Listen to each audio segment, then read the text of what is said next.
Hello everyone, welcome to UPSC पे चर्चा with विशाल। तो जैसे कि आपको पता है यूपीपीसीएस प्रीलिम्स 2025 में बहुत कम दिन रह गए हैं।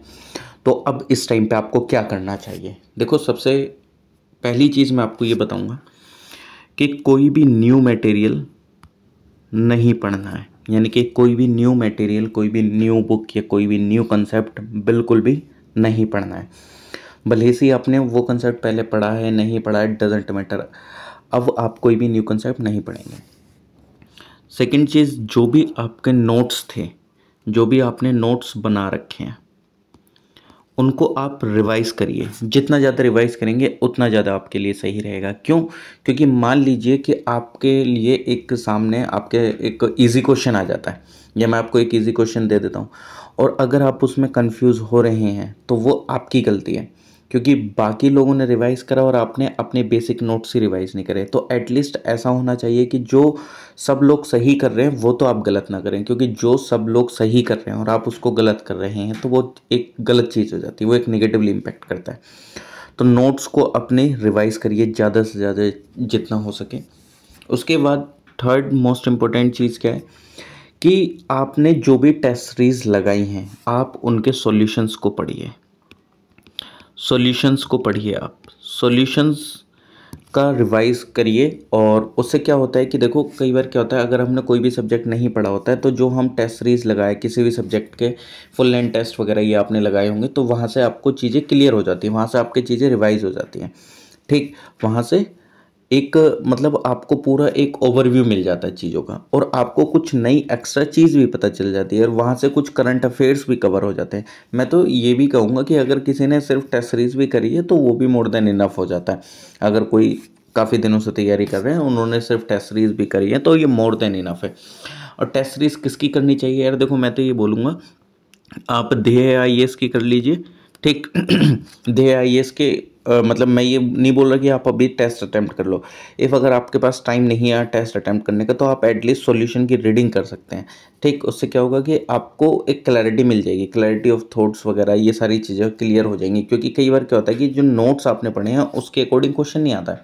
आपको क्वेश्चन को टैकल करना, मतलब ऐसा नहीं कि आप उसे डायरेक्टली पूछे भाई आर्टिकल 14 क्या है, ये क्या है, नहीं, ऐसा नहीं है। अब आपकी वो नॉलेज बेस्ड है, knowledge based in the sense कि आपको जो आपने नॉलेज ली है नोट से, तो उसको इम्प्लीमेंट कैसे करेंगे। तो वो जो सॉल्यूशन है, इफ़ अगर आपके पास टाइम नहीं है टेस्ट सीरीज अटैम्प्ट करने का, तो जो आप सॉल्यूशन पढ़ेंगे तो वहाँ से आपको एक आइडिया भी मिल जाता है कि अच्छा अच्छा, यहाँ पे ये गलती कर देते हैं, वो गलती कर देते हैं, इस तरीके से क्वेश्चन का फॉर्मेशन होता है। ठीक, या आप फिर दृष्टि आईएएस की कर लीजिएगा, दृष्टि आईएएस का।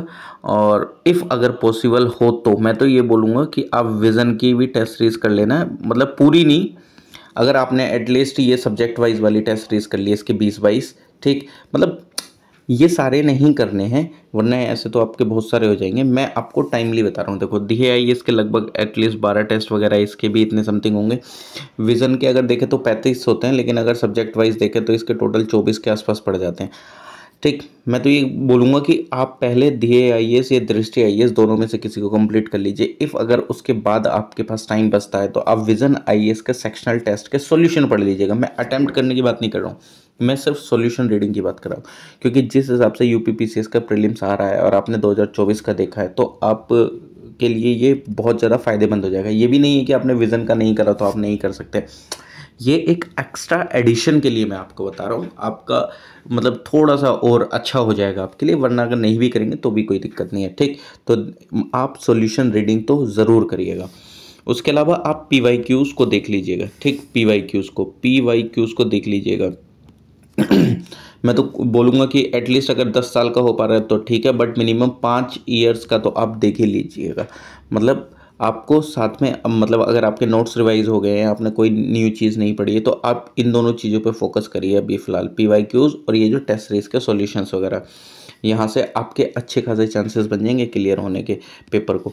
उसके बाद करंट अफेयर की बात आती है। देखो, करंट अफेयर का सबका अलग अलग सोर्स होता है। मान लीजिए कोई किसी इंस्टीट्यूट का पढ़ रहा है, कोई क्या कर रहा है क्या नहीं, बट अभी जिसने नहीं भी पढ़ा है तो मैं तो ये बोलूँगा कि जस्ट लाइक जैसे आई दृष्टि की बुक आती है, बट ये आप पूरी याद नहीं रख सकते इन लास्ट के दिनों में, क्योंकि ये बहुत ज़्यादा फैक्चुअल हो जाती है। और जब ये बहुत ज़्यादा फैक्चुअल है तो हमें सिर्फ पढ़ने से काम नहीं करना है, हमें याद होना चाहिए। तो आप मेन इंपॉर्टेंट चीज़ें पढ़ सकते हैं, मतलब जस्ट लाइक जैसे ये सबमिट कहाँ हुई, समिट वगैरह के बारे में पढ़ लीजिए, या उसका जो नेशनल इवेंट वगैरह के 8-10 पेज के करंट अफेयर रहते हैं वो पढ़ लीजिए, स्पोर्ट्स का पढ़ लीजिए थोड़ा सा, ठीक, इवेंट्स वगैरह कौन से कब कहाँ होंगे, मतलब जस्ट लाइक जैसे ये मीटिंग होती है कॉन्फ्रेंस और पार्टीज़ वगैरह की, या एससीओ की मीटिंग वगैरह, ये सब मेन इंपॉर्टेंट नेशनल इवेंट वगैरह का एक बार पढ़ लीजिएगा। मतलब थोड़ा सा ये नहीं, ये देखो बुक पढ़ने को तो आप पूरी बुक भी पढ़ सकते हो, बट इम्पोर्टेंट इज डैट कि आपको याद कितना रह रहा है भाई। वहाँ पे आपको प्रीलिम्स में ये नहीं पूछेगा कोई कि आप कौन सी बुक पढ़ के हैं कौन सी नहीं, आपको याद कितना रह रहा है।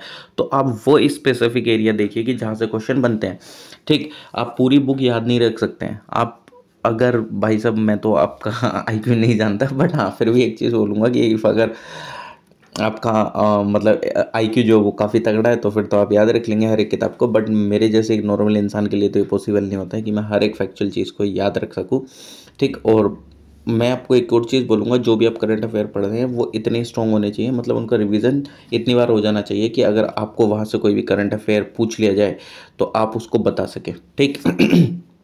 थोड़ा बहुत यूपी स्पेशल पढ़ लीजिएगा, हालांकि आजकल तो इतना ये पूछ भी नहीं रहा है, बट हाँ बेसिक बेसिक चीज़ें पता होनी चाहिए। मतलब इन डिटेल भी अगर आपको चीज़ें नहीं याद हैं तो मैं तो ये बोलूँगा कि बेसिक आपको पता होना चाहिए, क्योंकि बेसिक गलत नहीं होना चाहिए, भले से कुछ भी हो जाए, मेन चीज़ है बेसिक गलत नहीं होना चाहिए। अब आप ये बोलेंगे कि मैं बेसिक पे बार बार क्यों फोकस करूँगा, यार देखो जो सब लोग सही कर रहे हैं अगर आपने वो गलत कर दिया तो आप वैसे कंपटीशन से बाहर हो जाएंगे। जो हार्ड आपके लिए वो सबके लिए हार्ड होगा, ठीक। तो इसलिए जो मेन कंपटीशन आ जाता है वो सबसे पहले बेसिक में आता है कि आपने बेसिक भी सही करें, उसके बाद निकल के आता है क्वेश्चन कंपटीशन उन क्वेश्चन में जो कि सबके लिए हार्ड है। अब वहाँ से आप कितने क्वेश्चन कर पा रहे हैं, किस तरीके से अपने नॉलेज का एलिमिनेशन बेस्ड करके क्वेश्चनों को अटेम्प्ट कर रहे हैं, ठीक। तो वो वाली चीज़ हो जाती है। तो इसलिए आप रिवाइज पे ज़्यादा फोकस करें, रिवीजन रिवीजन जितना करेंगे तो उतना आपके लिए बेनिफिट है। मैं अभी भी बोल रहा हूँ, ये नहीं कि आप के सामने ये तमाम वीडियोस आ रही हैं, यूट्यूब वीडियोस आ गई हैं, यार देखो यूट्यूब वीडियोस वगैरह मत देखना, मैं तो अभी बोलूँगा, क्योंकि ये जो मैराथन वगैरह आती हैं घंटों की, ये वो आपको लास्ट में 1% भी नॉलेज नहीं याद रहती है। मैं ये बोलूँगा कि अगर आपने स्टार्टिंग की 5 मिनट की वीडियो का कंटेक्स्ट मेरे को बता दिया पूरी 10 घंटे की वीडियो देखने के बाद, तो भाई आप सच में बहुत महान इंसान हैं। आपका जो टाइम वेस्ट है वो ये यूट्यूब वीडियोज़ ही करेंगे। क्यों? क्योंकि यार यूट्यूब वीडियोज़ उनके लिए हैं जिनका कंसेप्ट ऑलरेडी अच्छा है, उनके लिए नहीं है जिनको कंसेप्ट नया पढ़ना है। क्योंकि आप खुद सोचिए ना, अगर पीसीएस वगैरह या आईएएस वगैरह इस तरीके से निकल रहे होते मैराथन वीडियोस देख के, तो हर एक कोई नहीं निकाल लेता। पूरे साल भर पढ़ने की क्या ज़रूरत पड़ती थी? पूरे साल भर तो फिर पढ़ना ही नहीं पड़ता, लास्ट में मैराथन वीडियोस देखी, पीसीएस वगैरह का प्रीलिम्स निकाला, मेंस निकाला, डायरेक्ट सेलेक्ट हो गया। ऐसा नहीं होता भाई। मैराथन वीडियोस ओनली फॉर दोस्त जिनके कंसेप्ट अच्छे हैं, उनको रिवाइज करना, उनके पास टाइम नहीं है। बट जो अगर डायरेक्टली बिल्कुल स्क्रैच से वीडियो देख रहे हैं कि हाँ भाई ये वाला करंट अफेयर का ये वीडियो देख लेते 20 घंटे का, ये वो, भाई वीडियोस देखने से काम नहीं चलेगा, याद रहना चाहिए। अगर आपको याद रहेगा तो पेपर निकलेगा, अगर आपको बिल्कुल भी याद नहीं रहेगा तो मैं गारंटी ले सकता हूँ कि पेपर नहीं निकलेगा। ये मेरा खुद का भी एक्सपीरियंस है यार। आपको याद रखने पे ज़्यादा फोकस करना है, ये नहीं कि आप क्या करेंगे, आप भाई टाइम वेस्ट कर देंगे। ये इसका वीडियो देख लिया 5-6 घंटे का, ये इसका वीडियो देख लिया 5-6 घंटे का, ये इसका 10 घंटे का वीडियो देख लिया, और आप अपने आप सेटिस्फाई हो गए, खुद को सेटिस्फाई कर लेगी, अरे वाह भाई साहब आज तो हमने पूरे दिन 10-15 घंटे पढ़ाई कर लिया।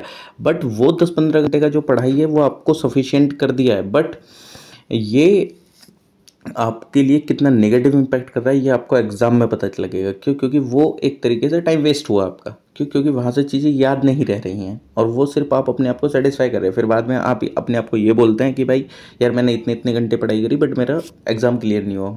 एग्ज़ाम क्लियर क्यों नहीं हुआ? क्योंकि आपने जो एक सही टाइम यूटिलाइज़ करना चाहिए था अपने चीज़ों को पढ़ने में, वो आपने यूट्यूब वीडियोस के मैराथन देखने में निकाल दिया। मैं ये नहीं कह रहा कि अभी भी मैराथन वीडियोस गलत है, मैं ये बोल रहा हूँ कि मैराथन वीडियोस उनके लिए गलत है जो एकदम स्क्रैच से कंसेप्ट पढ़ते हैं, ठीक। तो प्लीज़ आप इन चीज़ों पर फोकस रखिएगा, और प्लस सी सेट का भी ध्यान रखिएगा। सी सेट के पीवाईक्यूज़ वगैरह सोल्व कर लेना यार, हो जाएगा वो तो आराम से। और जो हिंदी मीडियम वाले हैं वो तो आराम से वो हिंदी के क्वेश्चन कर लेंगे, इंग्लिश वगैरह आप थोड़ा सा अच्छे से करके, और मैथ्स वगैरह इतना भी हार्ड नहीं आता है वो कर लेंगे। भले से आपने इंटरपर्सनल स्किल पढ़ी हो नहीं भी पढ़ी हो, तो आप इंग्लिश, हिंदी और मैथ्स, रीजनिंग वगैरह वाले सेक्शन से इजीली कर सकते हैं। बट इतना बोलूँगा कि प्रैक्टिस करके जाना है यार। प्रैक्टिस इन द सेंस कि आप एटलीस्ट 10 साल के पीवाई की तो लगा ही लेना, ठीक। और कुछ फार्मूला वगैरह रिवाइज कर लेना, या कोई एक टेस्ट सीरीज का एक आध टेस्ट लगा लेना, ठीक। इतना भी लाइटली मत लेना, क्यों? क्योंकि मान लो कि आपके जीएस में काफ़ी अच्छे नंबर आ गए और सीसेट क्वालिफाई नहीं कर पा रहे, तो प्रैक्टिस करके जाना, मैं इतना बोलूँगा। और बाकी अगर आपको कुछ डाउट है तो आप प्लीज़ मेरे को कमेंट सेक्शन में कमेंट कर दीजिएगा, वो मैं आपका डाउट क्लियर कर दूंगा। तो थैंक यू एवरीवन, मिलते हैं नेक्स्ट वीडियो में। All the best for your preparation.